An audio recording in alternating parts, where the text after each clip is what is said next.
میری عمر نہیں رہی, میری وائف جو ہے وہ بوڑھی بھی ہو چکی ہے, بانج بھی ہو چکی ہے, لیکن اللہ تعالیٰ یہ سارے مسائل تو ہم انسانوں کے لیے ہیں, تیرے لیے تو کوئی مسئلہ نہیں ہے. اللہ رب العزت تو دینے پہ آئے, تو خود سورسز پیدا فرما لیتا ہے. تو کہا کہ اللہ رب العزت میں نے بھی, جیسے اللہ نے فرمایا نا ہنالک دعا زکریا ربہ, جب مریم علیہ السلام کو دیکھا کہ ان کے پاس بہت سارے پھل اور یہ فروٹس پڑے ہیں, تو ان سے پوچھا انا لکی ھذا, یہ سب کچھ کہاں سے آیا؟ قالت هو من عند اللہ, کہنے لگی اللہ تعالیٰ نے دیا ہے. تو ارشاد فرمایا اسی وقت دل میں جو ایک سمجھ لیجئے کہ چھپی ہوئی جو ہے نا وہ ایک خواہش تھی, وہ فوراً بیدار ہوئی, اور اس کے ذریعے اللہ رب العزت سے دعا مانگی کہ اللہ رب العزت تو بے موسم کے پھل دے سکتا ہے, ایسے پھل جو اس علاقے میں نہیں پائے جاتے تو وہ مریم کو عطا فرما سکتا ہے, جو مریم عیسیٰ علیہ السلام کی والدہ ہیں. تو اللہ رب العزت ہنالک دعا زکریا, کیا ارشاد فرما ربی ہب لی من لدنک ذریۃ طیبہ, اے اللہ ہمیں بھی عطا فرما دے سورسز پیدا کرنا, ذرائع پیدا کرنا, یہ سب کچھ اللہ رب العزت تیرا کام ہے. اے اللہ میں نے تجھ سے مانگا ہے, مجھے امید ہے کہ تو مجھے عطا فرمائے گا. میں نے جب بھی تجھ سے مانگا ہے میں کبھی بھی شقی نہیں رہا, میں کبھی بھی نامراد نہیں لوٹا. اور اللہ رب العزت نے کیا فرمایا کہ انا نبشرک بغلام اسمہ یحییٰ لم نجعل له من قبل سمیہ, اے زکریا نہ صرف بیٹا عطا فرمائیں گے, اس کا نام بھی ہم خود رکھیں گے, اور اس بیٹے کو بھی آپ کی طرح نبی بھی بنائیں گے, آپ کا وارث بھی بنائیں گے, اور آپ کی نبوت کا وارث بھی بنائیں گے. تو اتنی دعائیں اللہ رب العزت نے آپ علیہ السلام کو ایک دعا مانگنے کی وجہ سے کسی بھی طرح کی سورسز کے بغیر اللہ رب العزت نے اتنا کچھ عطا فرمایا.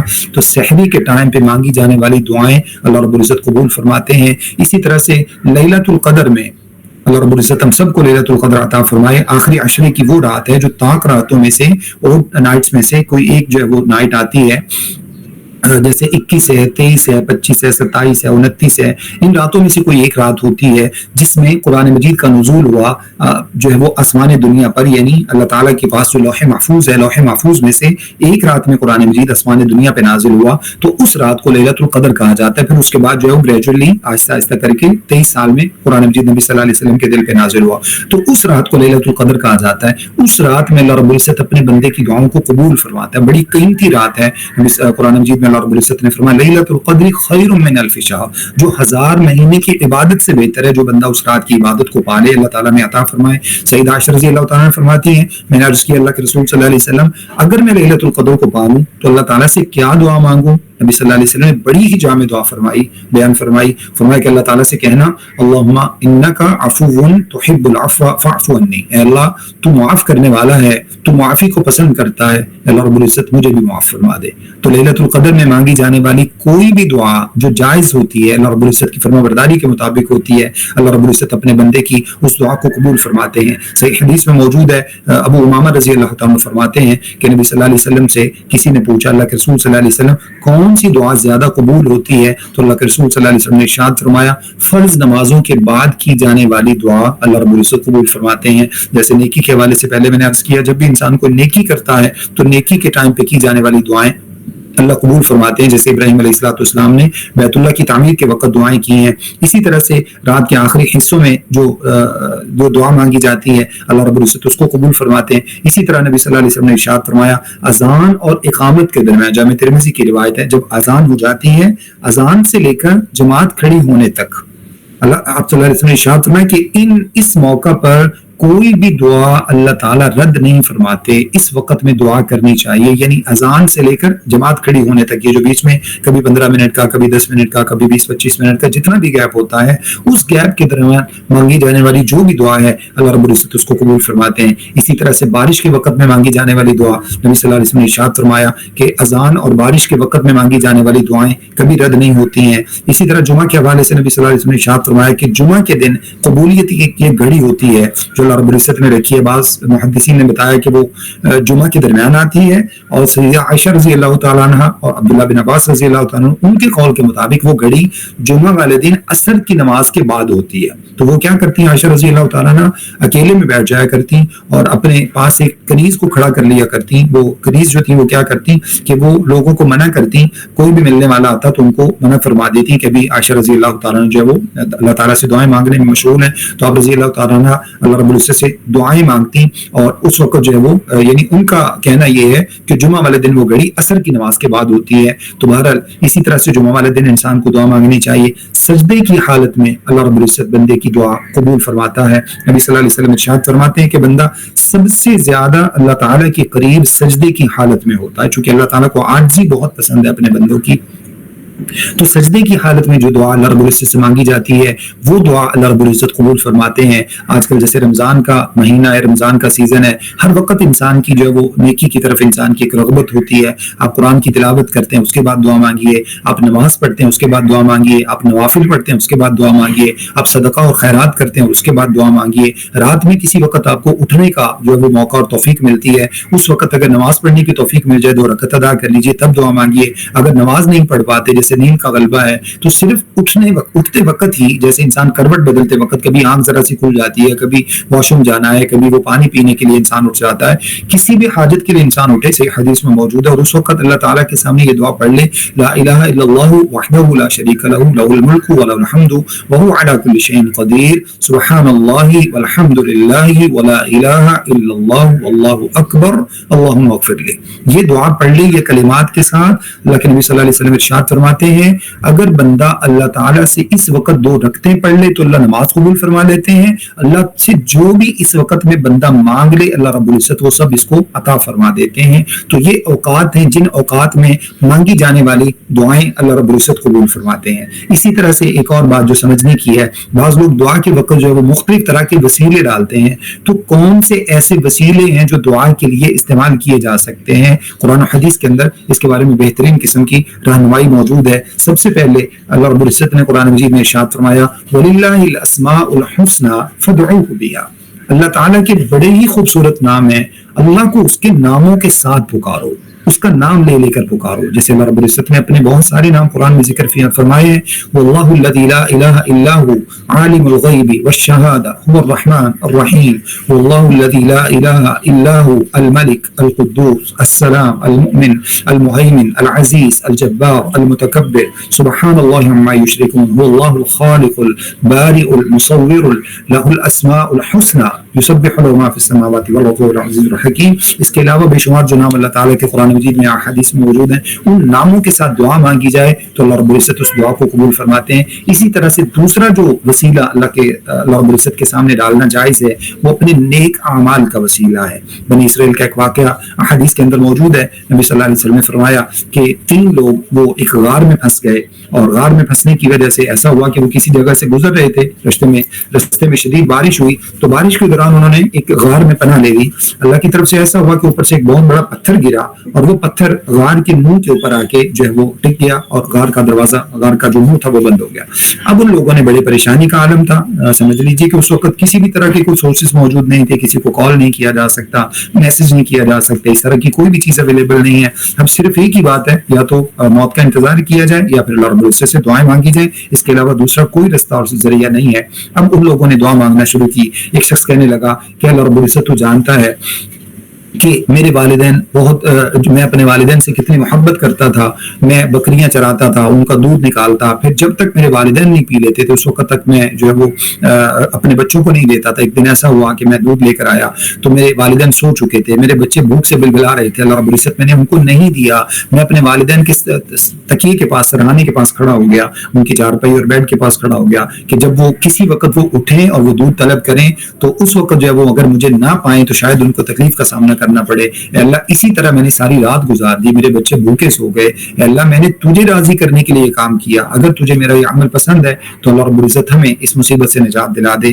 جیسے ہی اس نے دعا کی اللہ رب العزت کے حکم سے وہ پتھر تھوڑا سا نیچے ہٹ گیا، لیکن اتنا نیچے ہوا کہ ابھی وہ نکل نہیں سکتے تھے۔ دوسرے شخص نے دعا کی، اللہ رب العزت تو جانتا ہے کہ میں نے اپنے چچا کی بیٹی کے ساتھ جو ہے وہ اس طرح گناہ کا ارادہ کیا اور ہمیں تنہائی بھی میسر تھی، ہم جو ہے وہ ہر طرح کی سورسز اویلیبل تھے، لیکن اس کے باوجود ایسا ہوا کہ جب ہمیں تنہائی میسر آئی تو اس نے مجھے کہا اتق اللہ، اللہ سے ڈر جا۔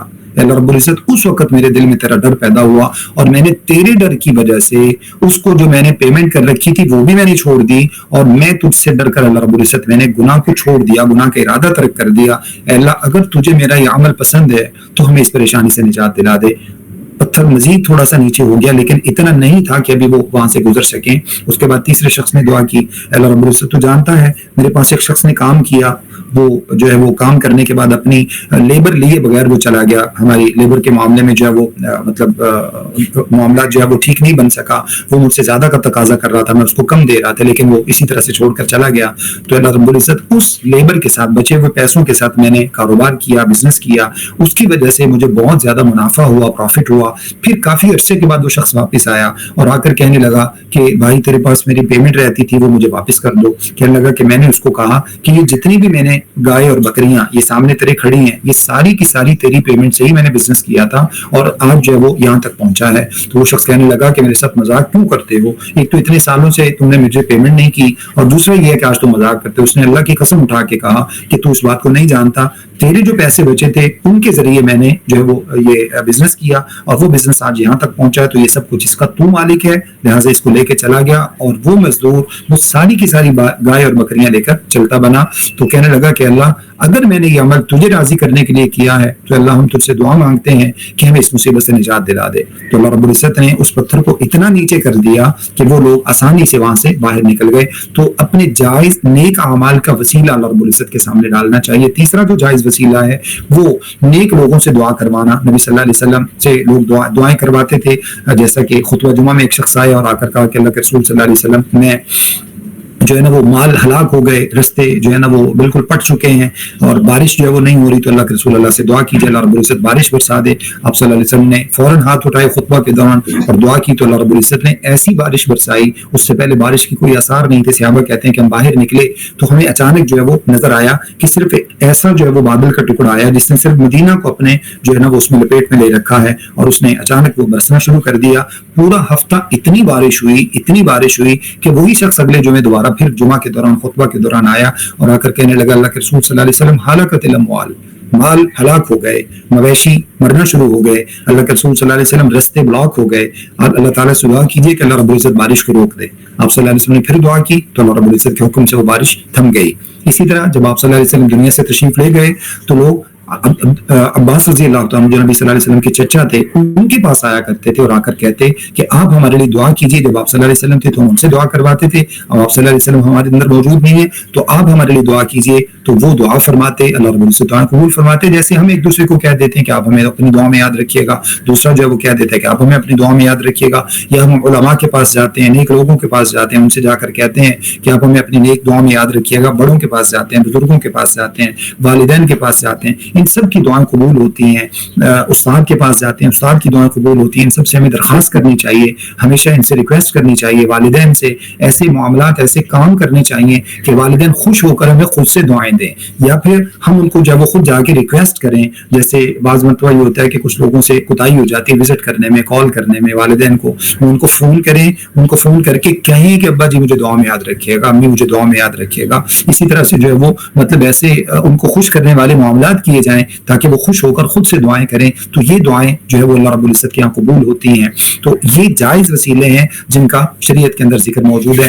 دعا کی کچھ شرائط ہیں, جیسے قرآن مجید کی اسی آیت میں ہم نے دیکھا ہے جس میں اللہ رب العزت نے ارشاد فرمایا فَلْيَسْتَجِيبُوا لِي وَلْيُؤْمِنُوا بِي. لوگوں کو چاہیے کہ ایک تو اللہ تعالیٰ کی توحید پر کوئی کمپرومائز نہ کریں, کیونکہ شرک ہوتا ہے تو اللہ تعالیٰ دعا قبول نہیں فرماتے. اسی طرح سے انسان اپنے آپ کو حتی الامکان شریعت کا پابند بنانے کی کوشش کرے. اگر انسان شریعت کی پابندی نہیں کرتا, اللہ کی بات نہیں مانتا, تو پھر اللہ رب العزت سے کیسے کہہ سکتا ہے کہ اللہ تعالیٰ میری دعا قبول فرما دے. جب انسان اللہ کی بات نہیں مانتا تو پھر یقیناً اس کا معنی یہ نہیں ہے کہ اللہ قبول نہیں فرماتے, اللہ پھر بھی قبول فرماتے ہیں, لیکن انسان کو کوشش کرنی چاہیے کہ انسان اپنے آپ کو گناہوں سے بچا کے رکھے. اسی طرح سے انسان کے پیٹ میں اگر حرام کا لقمہ ہوتا ہے تو اس کی دعا قبول نہیں ہوتی. صحیح حدیث میں واقعہ موجود ہے کہ صحیح حدیث میں آپ صلی اللہ علیہ وسلم نے بیان فرمایا کہ ایک شخص جو ہے وہ اس کے گرد سے اٹے ہوئے بال ہیں, اس کے کپڑے جو ہے وہ گرد اور مٹی سے اٹے ہوئے ہیں, اور وہ لمبا سفر کر کے بیت اللہ میں پہنچتا ہے اور وہاں جا کر جو ہے وہ غلاف کعبہ کو پکڑ لیتا ہے, اور اس کو پکڑ کر یمد یدیہ الی السماء, وہ اللہ تعالیٰ کی طرف ہاتھ اٹھا دیتا ہے, ہاتھ اٹھا کے کہتا ہے یا ربی یا ربی یا ربی,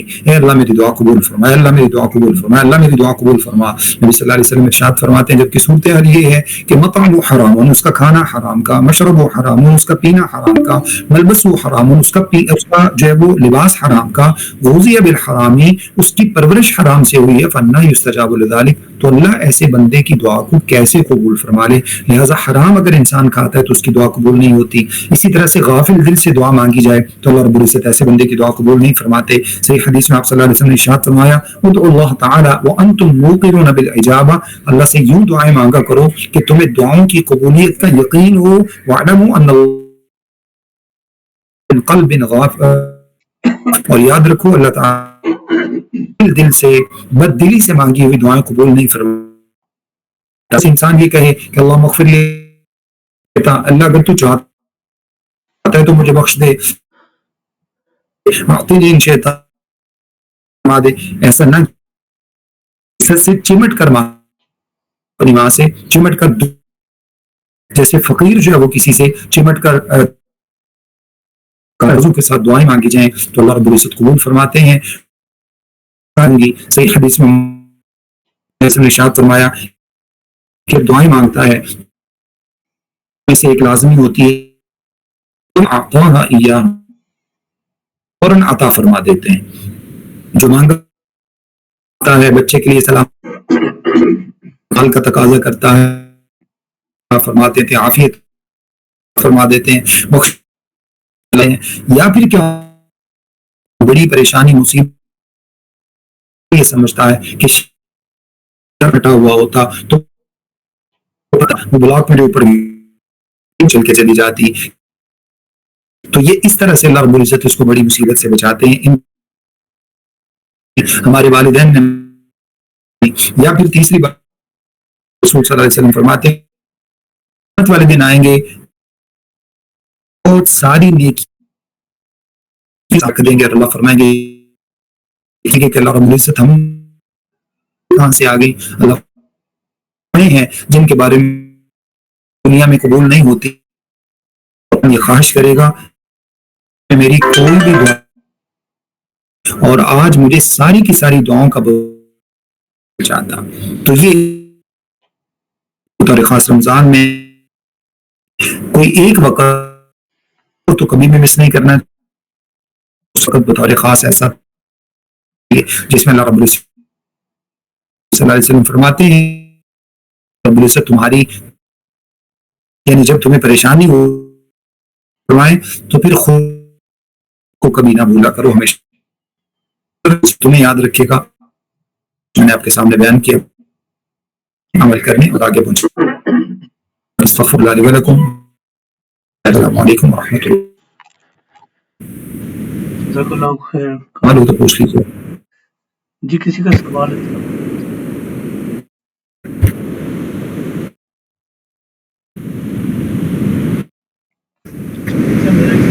مجھے کسی نے پوچھا تھا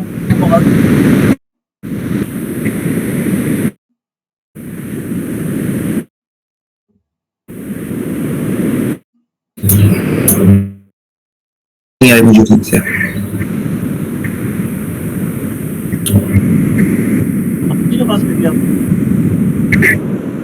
جی ابھی آ رہی ہے. اچھا میرا سوال تھا یہ جو پاکستان میں ایک پوسٹ اسٹارٹ ہوئی تھی کہ پہلا اشرا دوسرا نجات کا، تو اللہ نے تو قرآن میں شاہدین کی بات، تو اشروں کی تو بات ہے ہی نہیں سی، لیکن یہ جی بالکل فوکس کر دیتے ہیں کہ جی یہی ہے، کیونکہ وہ ہر دن جیسے ابھی آپ نے بتائی کہ اس کے بارے میں کہ تمہارا سنتے آ رہے ہیں ویسے ہی چل رہا ہے، اس طرح لوگ اس پہ بلیو کرتے ہیں. جی بالکل میں بتا دیتا ہوں اس بارے میں. دیکھیں سب سے پہلی بات تو یہ کہ یہ جو حدیث بیان کی جاتی ہے نا، پہلا عشرہ جو ہے نا وہ رحمت کا، دوسرا مغفرت کا، اور تیسرا جہنم سے آزادی کا. اب دیکھیے اگر پہلا عشرہ فرض کیجیے رحمت کا ہے، اور اس عشرے میں اگر انسان اللہ تعالیٰ سے بخشش کی دعا مانگتا ہے تو کیا اللہ تعالیٰ فرمائیں گے چونکہ رحمت کا عشرہ ہے لہٰذا بخشش نہیں مانگ سکتے؟ دوسرے عشرے میں اگر کوئی رحمت کی دعا مانگتا ہے تو اللہ تعالیٰ اس کو یہ کہیں گے کیونکہ اب یہ اس کا بخشش کا عشرہ سٹارٹ ہو چکا ہے، اب جو ہے وہ تم رحمت نہیں مانگ سکتے. تو یہ اللہ تعالیٰ کی رحمت کو محدود کرنے والی بات ہے. یہ حدیث ٹھیک نہیں ہے، یہ حدیث اصل میں ضعیف ہے اور لوگوں کی زبانوں پر معروف ہو گئی ہے. جیسے آپ کو شاید یاد ہوگا لاسٹ ٹائم ہم نے اللہم انی لک صمت وبک آمنت وعلیک توکلت وعلی رزقک افطرت، تو یہ دعائیں اس طرح کی، اور ایون کہ اللہ تعالیٰ ہمیں ہدایت دے، اس کا تو کچھ نہ کچھ ضعیف حدیث میں وجود ہے اس دعا کا. ایک اور دعا ہے نا وبصوم غد نویت من شہر رمضان، یہ اپنی زبان میں بنائے ہوئے الفاظ ہیں، یعنی جو ہے نا وہ ایکسنٹ بھی اس کا عربک نہیں ہے، ایسے بنائے ہوئے الفاظ ہیں. وہ بھی سومی غدن نویت، اور میں جو ہے نا وہ اس روزے کی غدن کل کے روزے کی نیت کر رہا ہوں. اور کل کا مطلب کیا؟ آپ فجر میں اٹھے ہوئے ہیں. یہاں پہ تو جو عربک پوائنٹ آف ویو سے مغرب میں جو ہے نا وہ دن سٹارٹ ہو جاتا ہے، پہلے رات آتی ہے پھر دن آتا ہے، تو آپ کہہ رہے ہیں میں کل کے روزے کی نیت کر رہا ہوں، مطلب وہ چیز لاجیکل بھی نہیں ہے. تو اسی طرح سے بہت ساری چیزیں ایسی جو ہے نا ہمارے اندر معروف ہو گئی ہیں جن کا شریعت سے تعلق نہیں ہے. تو اللہ تعالیٰ کی رحمت کو، مغفرت کو، جہنم سے آزادی دینے کو محدود کرنے والی بات ہے. یہ حدیث ٹھیک نہیں ہے، اور اس کا جو ہے نا وہ اسی طرح سے اس کی الگ الگ دعائیں جو سکھا دی گئی ہیں وہ الگ الگ دعاؤں کی ضرورت نہیں ہے. وہی دعائیں پورے مہینے آپ کسی بھی وقت مانگ سکتے ہیں. ٹھیک ہے چلو. اچھا ایک اور سوال ہے اعتکاف سے متعلق. یہ مردوں کی جو مسجد میں اعتکاف کی جاتا ہے تو ضروری وہ پورے 10 دن ہی ہو یا انسان فلیکسیبل ہو سکتا ہے؟ دیکھیں نبی صلی اللہ علیہ وسلم سے مختلف دنوں کا اور جو ہے وہ کم دنوں کا اعتکاف کرنا بھی ثابت ہے، لیکن رمضان میں جو سنت اعتکاف ہے وہ 10 دن ہی ہے. سنت اعتکاف آپ صلی اللہ علیہ وسلم نے پہلا اشرہ بھی اعتکاف کیا ہے، پہلے 20 دن بھی اعتکاف کیا ہے، اور آخری اشرہ پھر دوسرا اشرہ بھی اعتکاف کیا ہے، پھر تیسرا اشرہ بھی اعتکاف کیا ہے. اور دیگر اس کے علاوہ صحابہ کرام سے ایسی باتیں جو ہے وہ ایسے آثار منقول ہیں جس میں وہ کم دنوں کا اعتکاف کر لیا کرتے تھے، تو وہ نفل اعتکاف کہلاتا ہے. وہ آپ 3 دن کی نیت کر سکتے ہیں، آپ 5 دن کی نیت بھی کر سکتے ہیں، آپ 1 دن کی نیت بھی کر سکتے ہیں. نفلی اعتکاف میں کوئی حرج کی بات نہیں ہے. البتہ سنت اعتکاف جو آپ صلی اللہ علیہ وسلم ہمیشہ سے کرتے تھے وہ 10 دن کا ہی ہے، تو کوئی حرج نہیں ہے. کم دنوں کا اعتکاف اگر کوئی کرنا چاہے، جیسے اس کو جاب سے باقی چیزوں سے فرصت نہیں مل پاتی، تو اگر 1 دن بھی اس کو اللہ کے لیے مل جاتا ہے کہ وہ اللہ تعالیٰ کی عبادت کرنا چاہے تو اس پر کوئی پابندی نہیں ہے. وہ 1 دن کے لیے اپنے آپ کو مسجد میں روک لے. باقی مسجد میں اعتکاف کرنا ضروری ہے. ویسے آپ اپنے آپ کو گھر پہ روکتے ہیں 1 آدھ دن کے لیے اور کہتے ہیں کہ میں اللہ کی عبادت کے لیے رک رہا ہوں، ایک الگ چیز ہے. لیکن اعتکاف جو ہے وہ قرآن مجید میں اللہ نے فرمایا انتم عاکفون فی المساجد. جب تم مسجدوں میں اعتکاف میں ہوتے ہو تو خواتین کا اعتکاف ہو یا مردوں کا اعتکاف ہو، یہ مسجد میں ہی ہوتا ہے. گھروں میں خواتین کا اعتکاف کرنا بھی جائز نہیں ہے. صحیح حدیث میں موجود ہے کہ پہلے نبی صلی اللہ علیہ وسلم نے پہلی مرتبہ جب جو ہے نا وہ ایک مرتبہ ایسا ہوا کہ آپ صلی اللہ علیہ وسلم نے مسجد نبوی کے اندر اپنا خیمہ لگوایا، تو آپ صلی اللہ علیہ وسلم کے ساتھ جو ہے نا وہ سیدہ عائشہ رضی اللہ تعالیٰ نے اجازت مانگی، آپ نے ان کو اجازت دے دی. پھر ایک اور سے زوجہ محترمہ نے اجازت مانگی، آپ نے ان کو دے دی. ان کا دیکھا دیکھی جو ہے نا وہ کئی ازواج مطہرات نے آ کر اپنے خیمے لگا دیے. آپ صلی اللہ علیہ وسلم نے سب کے خیمے اٹھوا دیے. وہ جو سب کے خیمے اٹھوائے تھے وہ اصل میں دیکھا دیکھی ہونے کی وجہ سے اٹھوائے تھے، ورنہ ان سب نے مسجد نبوی میں ہی اپنے خیمے لگائے تھے. تو جو ہے وہ آپ صلی اللہ علیہ وسلم کی دنیا سے تشریف لے جانے کے بعد آپ صلی اللہ علیہ وسلم کی ازواج مطہرات نے بھی جب بھی اعتکاف کیا مسجد نبوی میں ہی کیا. مسجد کے علاوہ اعتکاف کا کوئی کنسیپٹ نہیں ہے. گھر میں اعتکاف نہیں ہوتا. میں نے ویسے کہا کہ آپ اپنے آپ کو عبادت کے لیے جیسے لوگوں نے گھر پہ جگہ بنائی ہوتی ہے جائے نماز اور مصلی کے طور پر، قرآن کی تلاوت کے لیے خاص پوائنٹ کیا ہوا، اچھا ذرا بچوں کو بھی اس سے اویئرنیس ہوتی ہے، وہاں بیٹھ کر آپ جو مرضی عبادت کریں، لیکن آپ اس کو اعتکاف نہیں کہہ سکتے.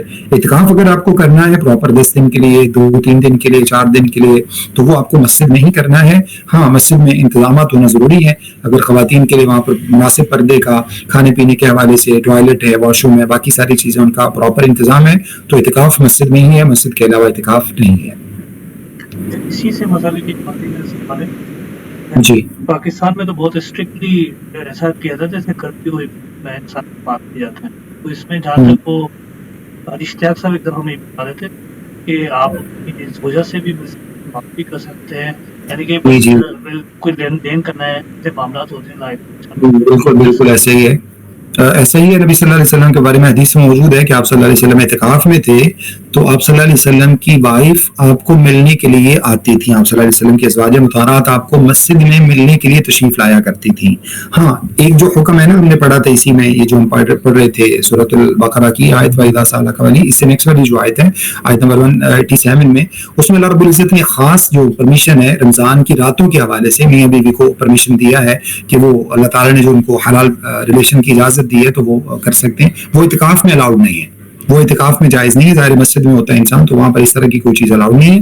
باقی یہ ہے کہ اگر وائف آ جاتی ہے ملنے کے لیے، آدھا گھنٹہ بیٹھی ہیں، 1 گھنٹہ بیٹھی ہیں، تو وہ اس میں کوئی حرج کی بات نہیں ہے، مل سکتا ہے. بلکہ نبی صلی اللہ علیہ وسلم تو اعتکاف ہی کی رات ان کو واپس اپنے گھر پہ بھی چھوڑنے گئے. تو جیسے آپ نے بتایا نا کرفیو جیسی کیفیت، تو اب یہاں سے آپ اندازہ لگائیں کہ ان کو گھر پہ چھوڑنے گئے، اپنی وائف کو دروازے کے پاس چھوڑ کر آئے.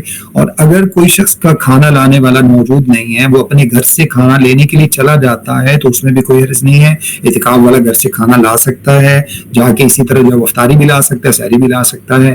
دیگر اگر اس کی کوئی ضروریات ہیں، جیسے اس کو قضاء حاجت کے لیے آج کل تو الحمدللہ چیز اویلیبل ہے مسجدوں میں، پہلے جیسے ہوتا تھا دیہاتوں میں جو ہے نا وہ ٹوائلٹ وغیرہ نہیں ہوتے تھے یا باہر ہوتے تھے، تو وہ بندہ ظاہر ہے اپنی حاجات پوری کرنے کے لیے جا سکتا ہے. اسی طرح سے اپنے چہرے کو لپیٹ کے رکھنا اور اس طرح کی چیزیں کرنا کہ وہ مجھے نور حاصل ہوگا، نور اصل میں عبادت کا ہوتا ہے. خیمہ لگانا ضروری ہے، خیمے کے بغیر اعتکاف نہیں کرنا چاہیے. آج کل ایک اجتماعی اعتکاف کی جو ہے وہ کیفیت پیدا ہو رہی ہے، میرا خیال ہے یہ مناسب نہیں ہے، کیونکہ اس میں جو ہے نا وہ انٹرٹینمنٹ اور تفریح اس طرح کی جو ہے نا وہ ایلیمنٹ زیادہ آ جاتا ہے.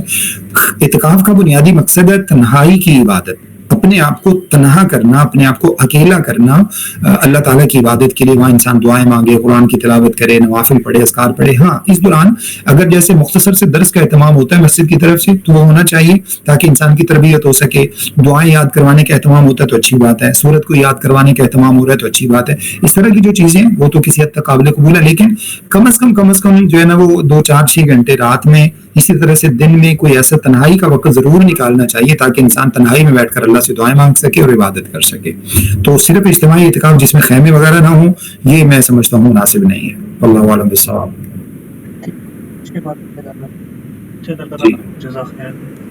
جی قاری صاحب، میرا ایک سوال تھا. السلام علیکم. یہ آپ نے گنتی پوری کرنے کے حوالے سے جو قرآن کی آیت کوٹ کی تھی، تو اس میں یہ مجھے پوچھنا تھا کہ جیسے ہم یہاں یورپ میں روزے رکھ رہے ہیں، پھر اگر ہم سفر کر کے پاکستان آتے ہیں تو کیونکہ وہاں ایک روزہ لیٹ چل رہا ہے، تو اس طرح دیکھا جائے تو سفر میں ہم نے روزہ نہیں رکھا، پھر ہم وہاں پہنچ گئے، ہم نے روزے وہاں پاکستان میں کنٹینیو کیے اینڈ تک، تو گنتی تو اس طرح پوری ہو گئی لیکن روزہ ایک چھوٹ گیا کیونکہ سفر میں نہیں رکھا تھا.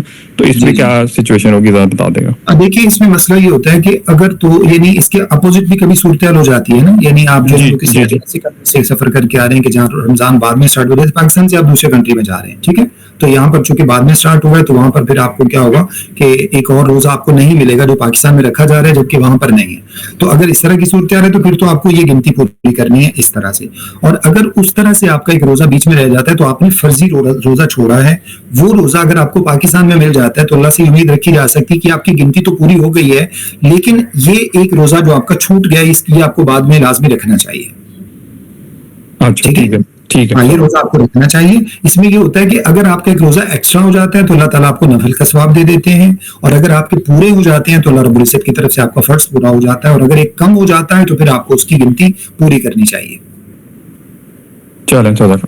جی ٹھیک ہے، میں حضرت ٹائم آپ بالکل، جزاک اللہ خیر. دعا میں یاد رکھیے گا، سوچی دعا میں سب لوگ مجھے بھی یاد رکھیں تنہائیوں میں، افطاری اور سحری میں اور باقی اوقات میں انشاءاللہ. ابھی کوشش کروں گا سب کو دعا میں یاد رکھوں. جزاکم اللہ خیرا. السلام علیکم و رحمۃ اللہ وبرکاتہ.